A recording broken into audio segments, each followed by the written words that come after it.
Statistically speaking, sex crosses the mind of adult males once every 52 seconds and women between 1 and 4 times a day. If sex is occupying the mind of adults that frequently, one may assume that teenagers, with their raging hormones and ever-increasing need to experiment, would dedicate a little more time to the subject. According to the World Health Organization, roughly 66% of American high school students have become sexually active by their senior year.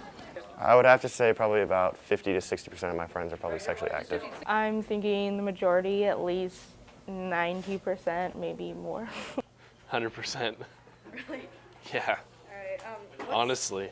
But where are those students receiving their information about how to remain safe? According to MSNBC, there is no federal law requiring public schools to teach sex education, and many districts are taking advantage of this. This is extremely unfortunate given the statistics related to teen sexuality. Approximately 65% of STIs contracted this year will occur in people under the age of 24, and 1 in 4 HIV infections will occur in people under 22. Without sex ed at school, there are very few places where teens can go to learn about sex. I don't know.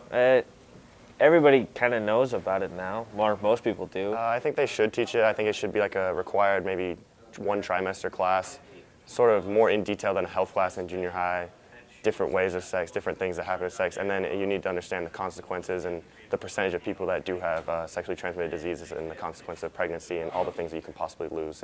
Well, I think whether they teach it or not, kids are going to be sexually active anyways because it's so much and part of the culture now or whatever. So I think it'd just be better if they did teach it. Abstinence, you can teach it all you want. I don't think many people are going to follow it though. So I think sex ed would be a good thing to have in high school just so people are more aware. Kids aren't really aware of anything at all. They don't really know the consequences of what their actions can have. So, I think it's important to know because most parents don't feel comfortable even talking to their kids about it, which is kind of a downside, but pretty much all kids are learning from their friends, and their friends don't know much at all. A great deal of high schools around the country are receiving funding for abstinence-only programs, which are statistically proven time and time again to not work as they are intended to. Numerous studies done by accredited sources such as the World Health Organization, among others, prove that abstinence-based programs are less effective than comprehensive sex ed programs at delaying sex, and that in no way do comprehensive programs encourage teens to become sexually active. It actually, if anything, studies have shown that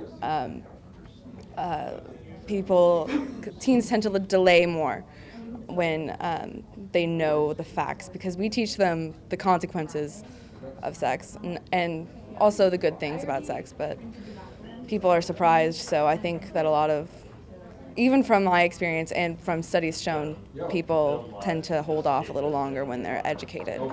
Jenny Royer is a member of Teen Council, a peer-educated program run through Planned Parenthood that teaches comprehensive sex ed to schools around the area.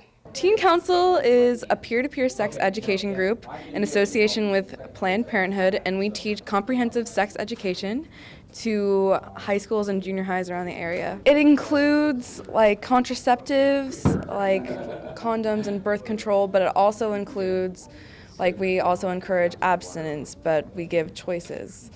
And we teach about STIs. And it's actually the only kind of sex education that is now allowed to be taught in Washington schools.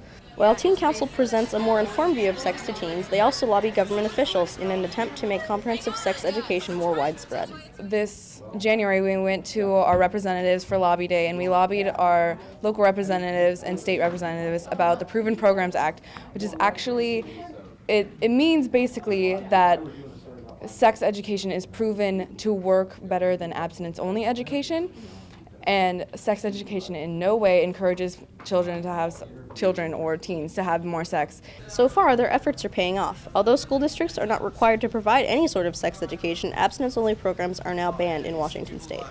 For more information about Teen Council or to learn more about the information they provide, visit www.ppgnw.com.